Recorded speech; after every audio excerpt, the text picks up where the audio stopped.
Hello, I'm delighted you can join me for another thought for the day. Coming to you on today, Wednesday the 15th of September, on behalf of Larbert Baptist Church. I trust this finds you keeping well and keeping safe as well in these ongoing strange times. Just in mentioning the church there, can I bring you up to speed with a few things that are planned over the next month or two, a few dates for your diary if you like.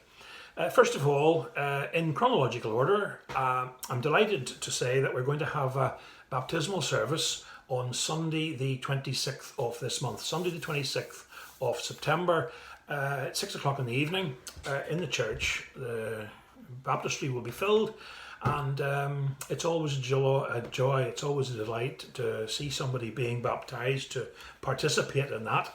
And again, I'd like you to pray for that service, and indeed if you can come along, that would be wonderful as well.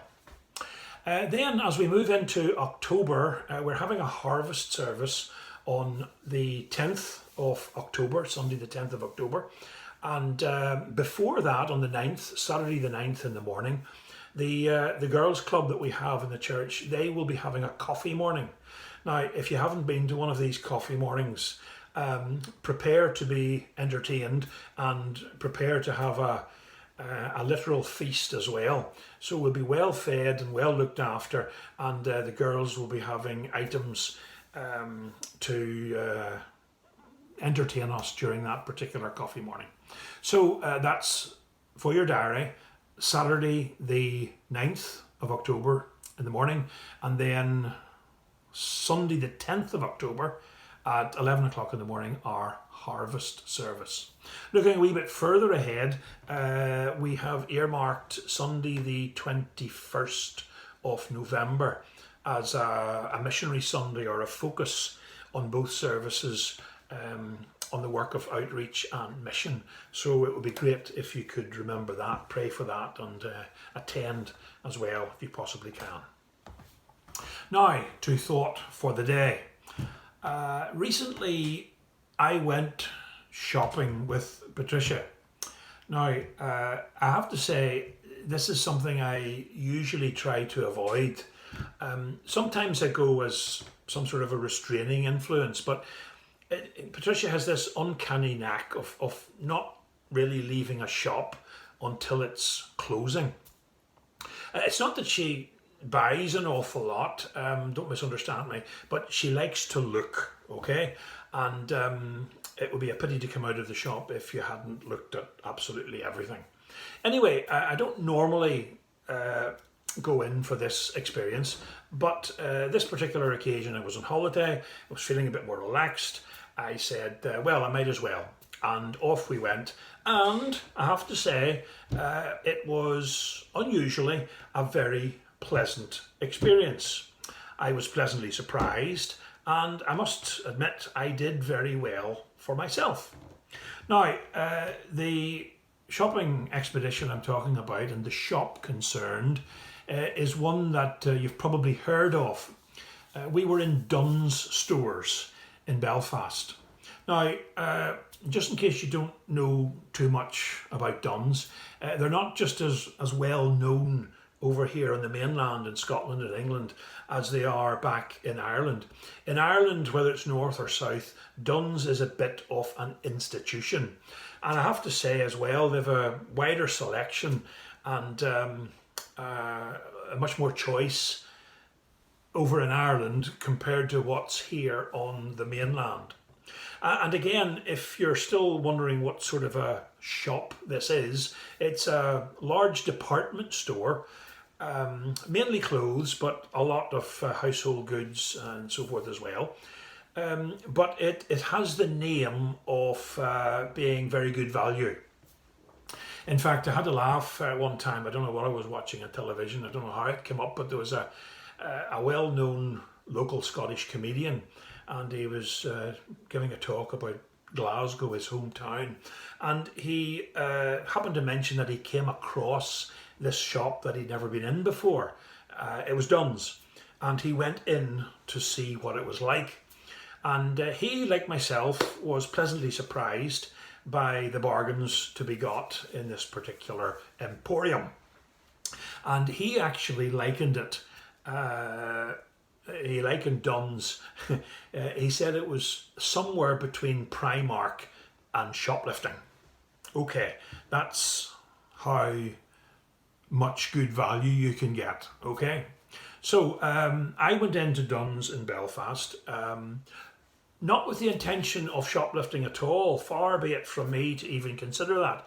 However, some of the things were so cheap, I thought or I felt as if I was shoplifting. I never felt that before. So to give you an example, I got 2 t-shirts for £2 each. Where do you get a t-shirt nowadays for £2? You go to Dunn's. I got a pair of canvas type chino trousers, a perfect fit, seemed good quality, £8 for a pair of trousers. Again, that was a bargain. So at that stage, I went and got a basket and started putting things into the basket in case people thought I was shoplifting.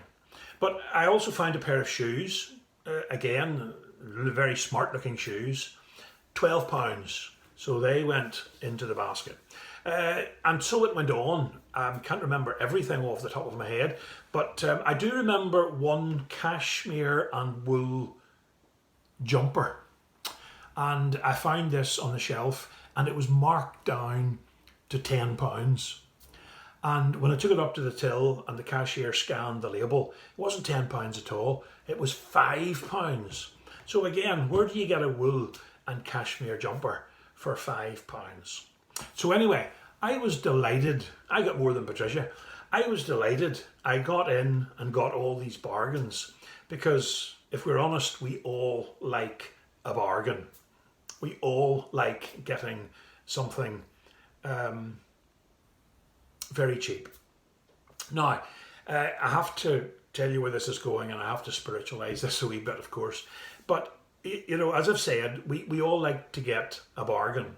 We all like to get something for nothing, even.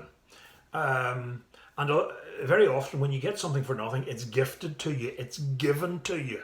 It costs you nothing. Sometimes somebody else has to pay, but you get it for nothing.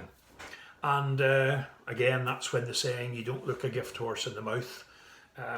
If somebody's giving you a horse, you don't inspect it too closely. You're just glad to receive it. Well, Christianity and what God has to offer is a little bit like that. I know if you stretch it too far, the illustration will break down. But essentially, God is giving us the bargain of our lives. He's giving us eternal salvation. He's giving us eternal security. He's giving us an eternal future with Him. And it doesn't cost us anything.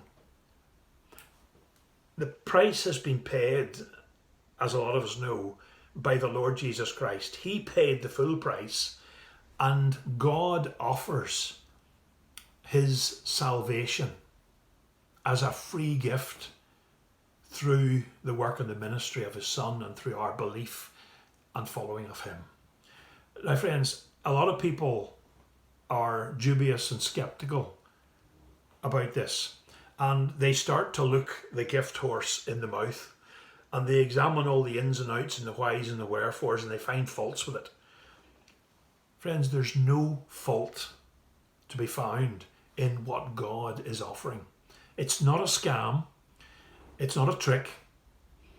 It is the greatest bargain of all time, if I can put it that way. Again, not wanting to denigrate what He is offering.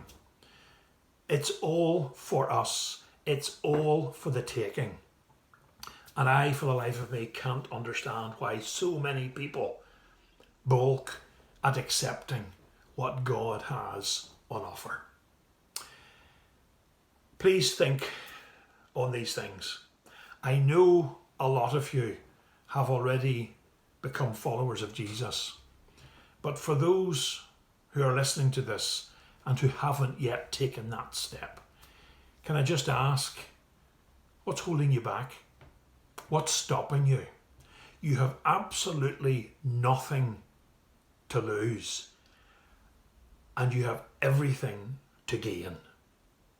So please, consider it carefully and don't refuse the wonderful free gift which God has for all who come to him. And don't forget, he turns nobody away. Okay, hopefully that's something to think about. As I said at the beginning, until we have another wee chat, please keep safe, please keep praying, please keep worshipping, and I look forward to talking to you again soon. Till that time comes, God willing, it's another bye for now.